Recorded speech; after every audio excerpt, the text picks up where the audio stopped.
right, ladies and gentlemen, boys and girls, welcome back. It is me, Dave, the Real Music Observer, observing real music in real time for real people just like you and just like me. Okay, a prediction. I could be wrong on this. The timeline might be off. I'm big on timelines, as you know. I believe sometime in the somewhat near future, maybe 18 months from now, maybe 24 months from now, Mick Jones will likely get out of Foreigner and just retire. That would be my guess. All right. And why I'm saying this is because I think at this stage, Mick's done everything he needs to do. This whole reunion with the old band, I think, kind of put things full circle for him as a musician. I think him welcoming back, especially Lou Gramm, but everybody else, to do some of these gigs was very cathartic for him, brought back a lot of great memories, and I think he really enjoys that.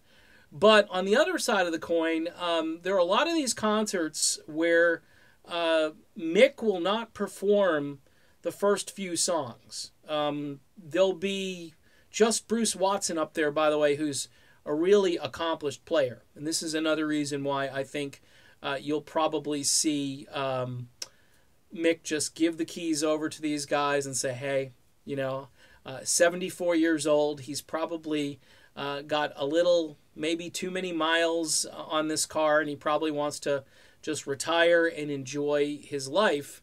It might be tough for him to walk away from this. He built this business twice. Of course, the first time with Lou, the second time with Kelly, and Kelly has worked out. I've had some issues with Kelly Hansen, but I think overall he's really good for marketing the group.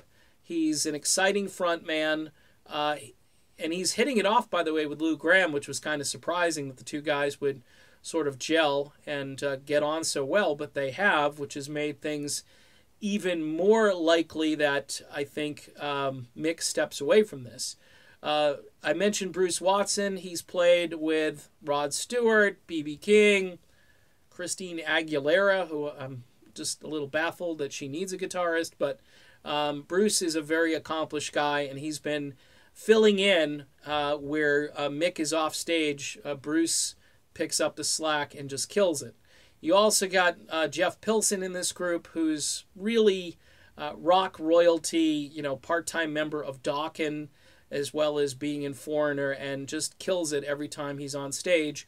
So you've got some rock credibility with Bruce Watson and Kelly Hansen and Jeff Pilson.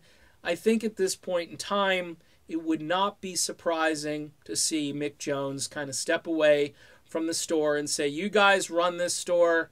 I ran it for a long time, and there'll be a lot of folks that'll start this isn't Foreigner without Mick Jones. Remember, it wasn't Foreigner without Lou Gramm. I was kind of teetering on that as well. I'm thinking, but if you listen to some of their live albums that they've produced with Kelly in the group, the studio album has some great moments, but it could have been better, I think. I think it should have emphasized more of the Foreigner 4 Double Vision era of the band rather than catering to maybe a few spins on adult contemporary radio, which I think that's what they're really going for on that. Can't Slow Down, which is probably, the title track is probably more akin to what Foreigner should be doing for the whole album. But in hindsight, if they do ever create new music, I think they should really try to mine the glory days that they had from the late 70s and early 80s probably would be the best time frame to focus on. So 18 to 24 months could happen sooner. I'm thinking Mick's got nothing left to prove, and I think he probably wants maybe to hang out on the boat or just chill out, doing what he wants to do with the rest of his life. That's just my opinion. Could be wrong. We'll see. Talk to you later.